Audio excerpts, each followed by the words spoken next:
Welcome to the Bluffton News. I'm Anneliza Itkor. Now, it's been a very busy week in Bluffton and the surrounding areas, and we have a lot to cover today.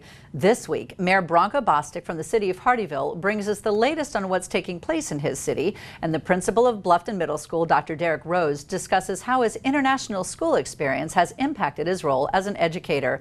But let's start things off with Bluffton's current headlines. Bluffton Elementary is making the news on a grand scale thanks to the innovative animation program introduced by teacher Celia Miller. Bluffton Elementary is the only school in the Beaufort County School District to have an animation teacher who collaborates with the classroom teachers to incorporate standard curriculum with animation. The result of the technological integration have shown students who are more engaged in their schoolwork and more excited about school. The school has seen a rise in test scores and a rise in attendance since starting the program. Bluffton Elementary was given the 2012 Arts Innovation Awards for the Arts School Network in January for its Animate Me program. And last week, crews from Larry King's In View series, which airs on the Discovery Channel, were filming at the school. The Bluffton High boys tennis team clinched its second consecutive Region 7 AAA title and the second in program history with a pair of 6-0 victories Thursday against Cane Bay. The Bobcats, 14-3 and 8-0 regionally, will host Wilson High in the first round of the SCHSL Class AAA tournament this Thursday. And a Rose Hill Plantation security guard has been charged with voyeurism after allegedly hiding a cell phone camera in a toilet paper roll and filming female employees in the bathroom. Jeremy Mack, 31 of Bluffton, was arrested Friday more than a month after deputies began investigating complaints from several female employees at the community's guardhouse. In addition to 2 counts of voyeurism, he is charged with 1 count of indecent conduct. All are felony charges. Security at the gated community is provided by NORAD Security, an Atlanta-based contractor. A field supervisor who answered the phone at NORAD's headquarters after hours Friday said nobody was available to comment. Curious how much homes in Bluffton's Wharf Street development will cost? Well, you are not alone. Town officials say it could be another 2 months before they set asking prices for homes in the development, leaving everyone from town council to the 60 applicants in the dark. Among the factors that go into settling the price are the total development cost, appraised value, median home prices in Beaufort County, and the amount prospective buyers can expect to borrow from a lender. The delay is giving fuel to critics of the project, many of whom have argued that the town was ill-equipped to take it on. Consultants hired by the town explained last year that the most the town could sell the homes for while still satisfying grant requirements ranges from $115,800 to a single person to $191,850 to a family of 6. And finally, a 40-year-old Sun City woman last seen Thursday is the focus of a continuing search by the Beaufort County Sheriff's Office. Caroline Gibson was reported missing Thursday morning by her parents, Norm and Trudy Fowler, with whom she lives. Captain Thomas Smith said that as of Saturday evening, Gibson had not been found. Additional details about the case were unavailable. Missing person flyers circulated in Greater Bluffton described the missing woman as 5 foot 5 inches tall with brown highlighted hair and hazel eyes. She was last seen wearing jogging pants and a gray t-shirt and had only $29 and a Visa card. Gibson drives a red 2-door Toyota Yaris with South Carolina plates FKK 217. She has an undisclosed medical condition. Anyone with information on her whereabouts is asked to call the Beaufort County Sheriff's Office at 524-2777. For more information on these headlines and more, please check out the media sources you see listed on your screen. You can also follow us on Facebook and Twitter. Coming up, BJ Frazier of the Bluffton Sun will bring us up to speed on the latest news in Bluffton when we return with Hot Off the Presses on the Bluffton News.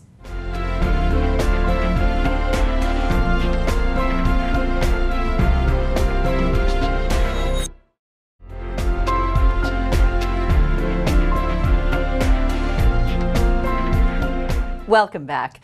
Joining me now is BJ Frazier of the Bluffton Sun. BJ, it looks like you brought some great stories to the table today. Why don't we kick things off with the details on that woman in Hampton Hall who is the victim of this creative new scam? Yeah, it's unfortunate. A 80-year-old grandmother received a phone call from whom she thought was her grandson, saying he had been in a car accident with a diplomat and needed $2,900 wired to him right away to get out of the mess. And she, of course, wanted to help her grandson, wired the money, and soon after figured that, something didn't sound too right. So she called the law office where she wired it. And of course, they had never heard of her grandson. The authorities traced the origin down to Panama someplace. And of course, the money is gone. And it really is sad because this happens quite a bit. They target the elderly and the wealthy, and they figure that people are too embarrassed to say anything, or the people don't complain because they're afraid their younger relatives will fear they're losing their independence. So, moral of the story, if you get a call like that, verify it somehow. Call them back, ask them a question only they would know. Well, and I think, the key thing here is that a lot of elderly people, they feel embarrassed. They think that it's going to speak to them not being fit for handling their own money. My mom gets harassed with stuff like this, and she never hesitates to call me and ask. And she's not embarrassed, and that's the thing. Never hesitate to call and ask someone what they think. Absolutely. Good point. Yeah. All right. Well, what's happening with the historic Graves House in Old Town? Well, it's a Bluffton United Methodist Church has a tentative agreement to purchase the 104-year-old Graves House on Calhoun Street. And what they're saying is that to the Historical Preservation Society that it's beyond repair. They want to tear it down with good intentions and rebuild a replica with office space and community room and so forth.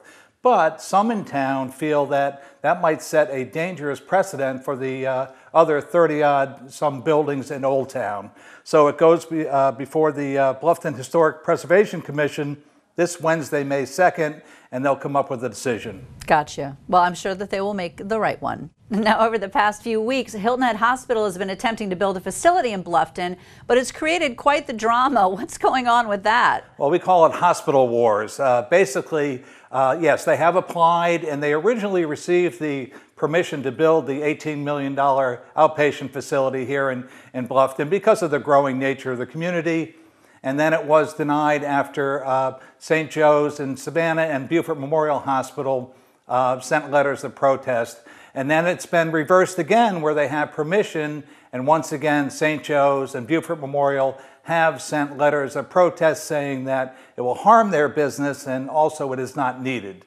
Now that goes beyond, it's now in front of the Department of Health and Environmental Control, and they have not reviewed the letters yet, but they will again make a decision, and we'll see. The growth potential for Bluffton says we need all those facilities. But right now, apparently, that's not the way it's being seen. No, and to me, it just seems like it should be treated as healthy business competition. Absolutely. All right. Well, thank you, BJ. Thank you. When we return, Carrie Smoot joins us with a special Bluffton business report on location at the recent launch event for the Greater Bluffton Chamber of Commerce here on the Bluffton News.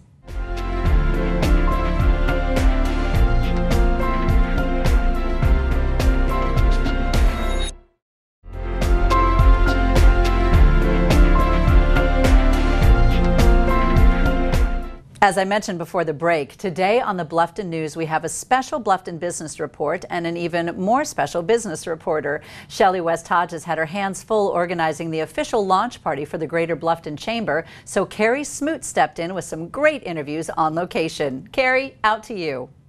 Hi, tonight we're here at the Bluffton kickoff for the Bluffton Chamber of Commerce. Today I have with me Mr. Ken Groff. He is the owner and operator of Beacon Insurance. How do you feel about the Bluffton Chamber event? Oh, this is an exciting event for Bluffton. The Bluffton Chamber, I think, is going to be a good voice for Bluffton business. And you guys are one of the main sponsorships for the event tonight, so how do you feel about the turnout? Oh, the turnout is very good. We didn't expect this type of turnout, and everyone's having a great time. Today we have with us Don Brashears. He is one of the vice chairmen of the Bluffton Chamber of Commerce. So how do you feel about the event? Oh, I'm loving it. This is really our starting time, and we already have the place looking like it's going to fill up very quickly, and we're excited. We're all excited. So how do you feel like the Bluffton Chamber of Commerce is really going to be helpful to your businesses? Well, both at my Atlantic Real Estate and Liberty Tax are direct marketing businesses, and they go into the businesses to meet the people and develop relationships just like the banks do, and that's key to developing a long-term relationship for business. And the people in Bluffton over the years, I've learned that they want this relationship. They don't want to just people come in and buy from them. They want to develop a relationship and work with people in an organization. So this is fantastic. And now I have with me Miss Ansley Grogan, and she is with Atlantic Community Bank. They are one of the core sponsors for the Bluffton event. So how do you guys feel about the event? I think it's great. It's got a laid-back feel, which is perfect for Bluffton. It's a beautiful day. We really couldn't ask for anything better. All right, well, tell us why you guys joined the chamber.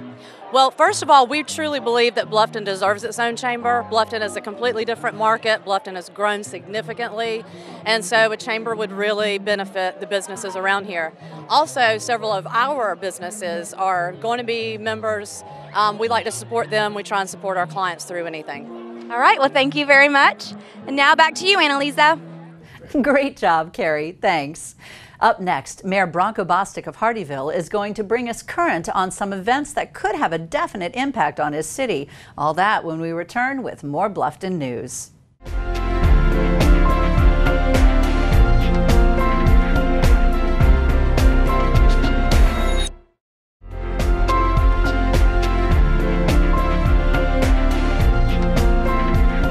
Welcome back to the Bluffton News. Things have certainly been busy in and around Hardeeville, and Bronco Bostic, mayor of the city, is here to tell us all about it. Thanks for joining us, Mayor. Thank you. Now, since early this spring, our viewers have been hearing a lot about the proposed casino that would be developed in your area. The latest rumors are that this project is dead. Is that true? No, I don't think so.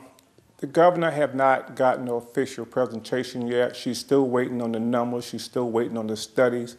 And we really hope that the governor will have an open mind in making a decision because it's going to bring a lot of jobs to the state, to the community and the region, and also a lot of tax dollars and revenue. And I think that the governor, after she see the package, and I think that it'll be a go. I really feel that. And you feel that this is a really positive step for the city of Hardeeville? Yes, it'll be very positive for Hardeeville and the region and throughout the state, South Carolina. All right. Well, tell me how things are going with Exit 3. Well, Exit 3 is moving right along. It's being tied into the Bluffton Parkway for evacuation of Hilton Head Bluff in the area. That's one purpose to serve along with the development and growth there in Hardeeville in our region. We just got around $5 million from the State Infrastructure Bank a couple months ago, and to do the alignment and the environmental study, and I think that's moving right along. Good. Well, that's progress. Mm-hmm. Now, are there any other major projects happening in Hardeeville? Yes, things are moving real well with that. We have other projects in the residential area. Houses are moving right along, and we have the Gateway community is coming on as well to bring affordable homes to our community, and all those things are moving right. We're just waiting to the right time. I guess the developer waiting the right time, and it could be this summer. And I think all the taxes are in, and people are waiting for the banks and everybody else to start lending money. All right. Well, real quick, tell me a little bit about your upcoming bike ride. Our Mayor Bike Ride for Diabetes Cure is going to be Saturday, May 5th, and it's to raise money for Diabetes Cure. We're going to start at 10 o'clock May 5th on Saturday morning. We're having free food. We're having a raffle of as many as 8 to 10 bicycles, and we're just looking for a very healthy community and making everybody aware that diabetes is a very serious disease, and I think that 1 out of 4 of the African Indians probably has that disease, and a lot of them don't know it, and so we want to educate the community so we can have a very healthy community in our city. Well, I have to tell you, I wish more elected officials were the example that you are, Mayor. Thank you so much for joining us. Thank you. Joining us now, Dr. Derek Rhodes, principal of Bluffton Middle School. Welcome, Dr. Rhodes. Thank you. Thanks for having me. It's my understanding that you've spent quite a few years living and working abroad. Can you tell me a little bit about that experience? Right. My wife and I went to Latin America in '98, and we're there for 12 years. Spent most of our time in Brazil, the capital Brasilia, and then in Mexico after that. And we had a wonderful time working internationally in the international school community.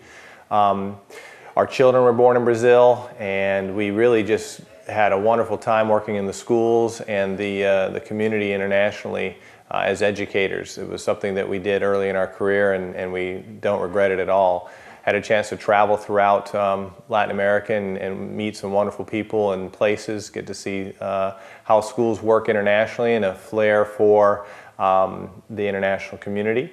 We had an opportunity to be at 2 different schools, one in Brazil and one in Mexico, for 12 years total. I'll tell you, I think if I were to start my life over, I would have made some choices similar to the choices you've made. Now, have you found that your international experience, has it impacted your philosophy as an educator?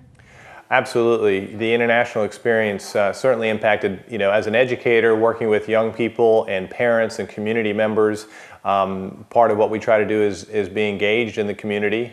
Schools are a reflection of the community that they serve. So working in an international community, multiple different cultures represented, and culture being how people approach problems, solutions, how people approach life and the customs they have, the beliefs they have. And I always talked about learning things, new things, and seeing things being different.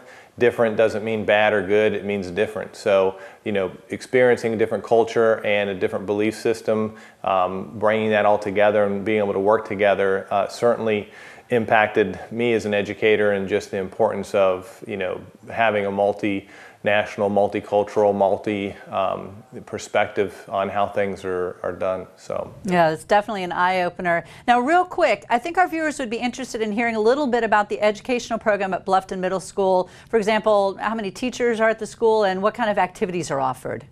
Bluffton Middle School in its 2nd year, so we're going to be close to 1,000 students next year, which puts us number 4, I believe, in Beaufort County of the 32 schools. We're quite a big school. We're just 6th and 7th grade. We're in our 2nd year, opened in August 2010.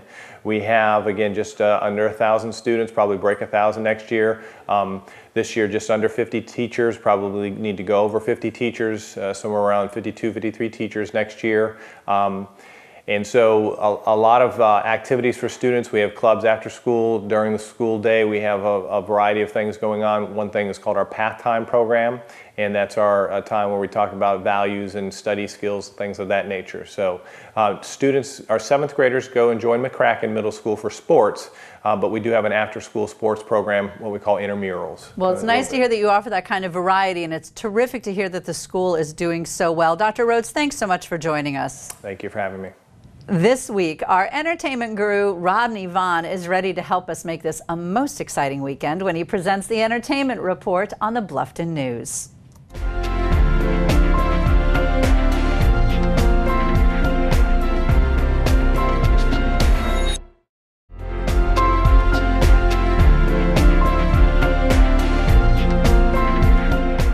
Well, this week on the Bluffton News Entertainment Report, Rodney Vaughn was definitely out and about. The Coastal Carolina Arts Center on Hilton Head recently opened their 2nd production for the 2012 season, How to Succeed in Business Without Really Trying. Now, Rodney, I understand you attended the show this past weekend. I certainly did. The Arts Center on Hilton Head Island is currently running How to Succeed in Business Without Really Trying, and it was fantastic. I can't rave about it enough. And it received a standing ovation. It was almost a full house, and there's not a bad seat in the place over there. That's great. Now, how long is the show running, and how do we get more information on this? Well, the show is going to run through May 27th, and the cost is $55 for the tickets for adults. There is a website, and it's artshhi.com. Okay. And they also have a Facebook page for the Art Center, so you can visit that. I had the privilege of sitting next to the love interest of our lead, J. Pimpont Finch. Her parents, Rosemary's the character, were sitting next to me, and so I got a lot of background information about the staging and the costuming and the rehearsal schedule and everything. So it was nice to have that as well as attend the show. What a treat. That's cool. Well, as we find out weekly from you on the Bluffton News, Hilton Head doesn't have all the fun. I understand there's some pretty entertaining stuff going on in Bluffton too this week, right? There sure is. The Four Corners Arts Gallery in Bluffton on May River Road is having a cocktail reception for a new book that's being previewed, and it's called Bluffton Changing Tides. The photographer Marge Agan will be there to sign autographs for the book, and it's going to be held from 4 to 8 this Friday, May the 4th. And you can get more information about that by calling their gallery and I really recommend that. The book is beautiful. It's a coffee table book. It's very nice. It would be a great thing for tourists to take home or for locals to own. Yeah, we've been really excited about that. BJ was giving us a little insight into that last week. Now, when and where is the reception? The reception is at the Four Corners Gallery, and that's on May River Road in Bluffton. Now, the May River Theater has another production underway as well, correct? They certainly do. There's lots happening in theater, and the May River Theater is proud to be performing Evita. Yeah, it's going to be a really, really good show. There's a great backup cast, and that show is co-starring WHHI's own Daniel Court. I love that show, and that sounds so exciting. Now, when does it open, and how do we get tickets? Because we're going to have to go support him. We all are, and the show starts May the 11th, and it runs through May 27th. You can get tickets by calling 815-5581. All right. Well, thank you for always bringing the fun, Rodney. Thanks. Now it's time to meet Caper. Caper is a little bundle of energy. Though she weighs less than 10 pounds, scheduled to be euthanized because she was timid, she's quickly learned that being the wallflower is not as much fun as being the life of the party. Caper is still young and enjoys her fellow canines as well as her fluffy toys. For more information on Caper, contact Brooks Haven Animal Rescue at 25 Buck Island Road in Bluffton or call 843-757-7387.